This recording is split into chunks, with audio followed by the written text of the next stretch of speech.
The motion that we passed at the meeting the other day that brought the clerk of the Privy Council here today said this, and that the clerk of the Privy Council and the Conflict of Interest and Ethics Commissioner appear no later than November 25th, 2020, to discuss cabinet confidence exclusions to public disclosures, and then it goes on to talk about the law clerk. So I just want to clear that up because there seems to be some confusion about the original motion and the reason we asked the clerk here today, according to the motion. Mr. Poilievre, you are on for a 5-minute round. The floor is yours. Thank you, Chair. So, Mr. Clerk, you are here to discuss exclusions under cabinet confidences, according to the motion. How many such exclusions or redactions of so-called cabinet secrets were a part of the package that were released? Chair, I regret, but I think we're back to the initial round. I am not in a position today to get into the numbers of documents. That's right. And you can't tell us whether all of the documents excluded or redacted actually appeared at a cabinet meeting. Now it seems that you're saying that you didn't even see all the documents, even though we're told that you were going to be coming here to explain why they were redacted or excluded. So effectively, we're not getting any new information or rationale today that we didn't already have. Which brings back memories.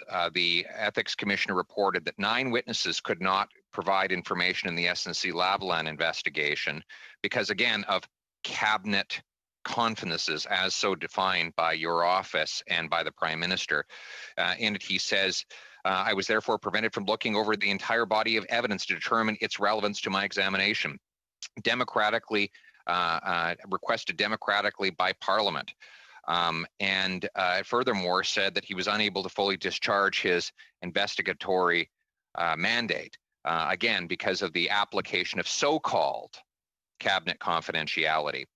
Has the Ethics Commissioner been in contact with anyone in the government to acquire information regarding the WE scandal, to your knowledge? No.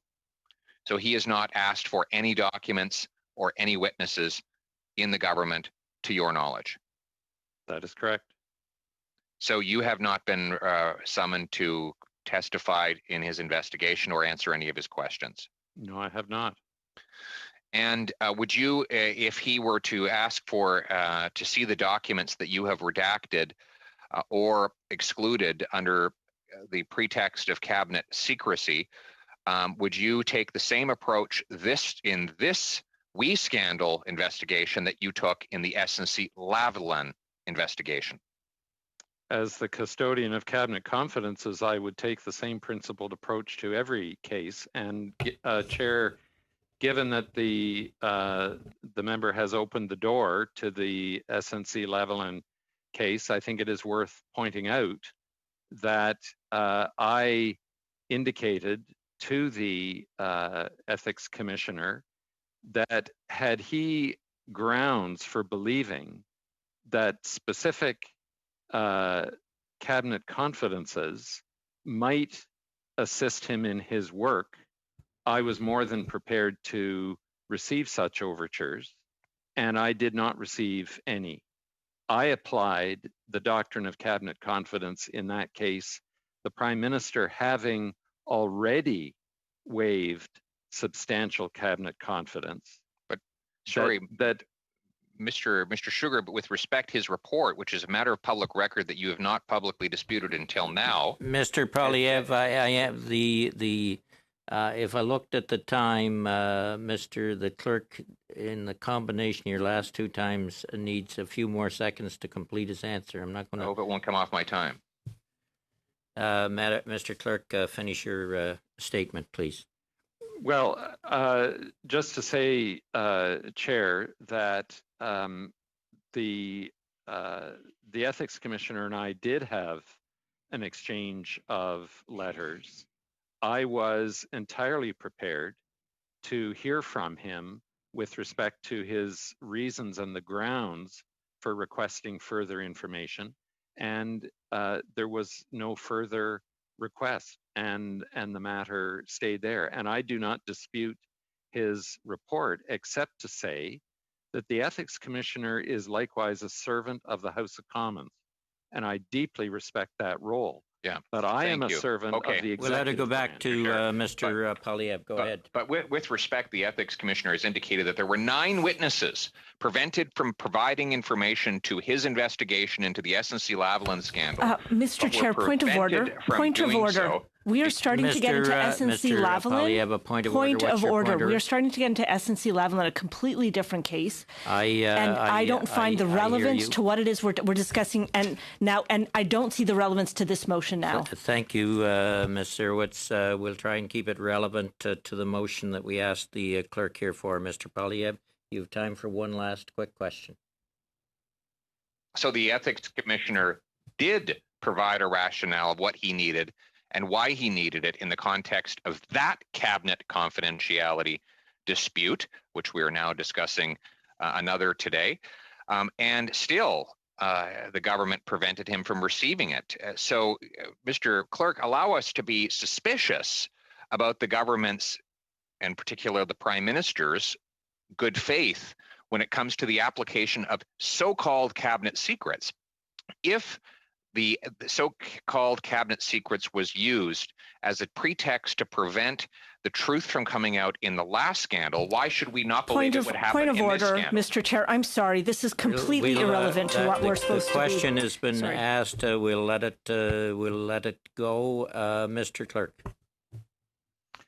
Well, I would never presume to limit the suspicion of members of the opposition or any members of the House, but I would say that as a servant of the executive branch, I applied the principles of cabinet confidence in terms of whether disclosure outweighed the public interest, and in that particular case, as in every other case on which I have to make a judgment, that was the outcome, and I think the ethics commissioner understands that, even though undoubtedly he doesn't agree. But that dynamic tension between the legislature and the executive branch is part of our system. Okay, thank you. Thank you both. Mr. Fraser and Mr. Fragaskatis are splitting their time. Mr. Fraser, the first 2.5 minutes roughly. Thank you, and please cut me off so I don't intrude on my colleagues' time allocation. Mr. Sugar, thank you for being here. I appreciate your willingness to come testify before the committee. During your opening remarks, I believe you described your approach as a principled approach that would ensure a non-selective redaction of the documents. I take that to mean that there were certain rules in place that you would have employed to ensure that no one could game the system and for partisan reasons have certain documents redacted. Could you explain in your own words what you meant by a non-selective approach? Gladly, Chair. One can imagine that if there were not any application of principles at the outset of the exercise, that even neutral public servants might be inclined to look at one document and say, oh, this will be awkward, and we won't release it, but this one will be all right, so we'll release it. That is not the application of the principle of cabinet confidentiality, and it can't be allowed to stand. Therefore, I gave direction, as every other clerk before me has, to apply the redactions, if there were to be any, on a consistent basis, so that if there was anything that the Prime Minister or ministers had already spoken to, they were to be released. If they went to the core of the issue about timing, about the advice that had been given in this particular case, our bias was to release them. Now, there might be other principles, such as national security. I don't think that would have applied in the We Charity case, but it would in others, that a public servant might say, we need to think about this one, and we need advice on this particular issue, and that question would be examined from that point of view. But that's what I mean by a principled approach at the outset. Quick, snappy question, Mr. Fraser. Sure. You also gave testimony, Mr. Shugart, today that there was no consultation with the Prime Minister nor any cabinet ministers who would be the custodians of these documents during the process. Given that there wasn't that nature of ministerial intervention and the non-selective approach, do you have confidence that any of the redactions were in fact made independently without any partisan considerations, as the normal course should be? I am completely confident that public servants consistently did their job and applied, according to the principles that had been set out, all of the examination of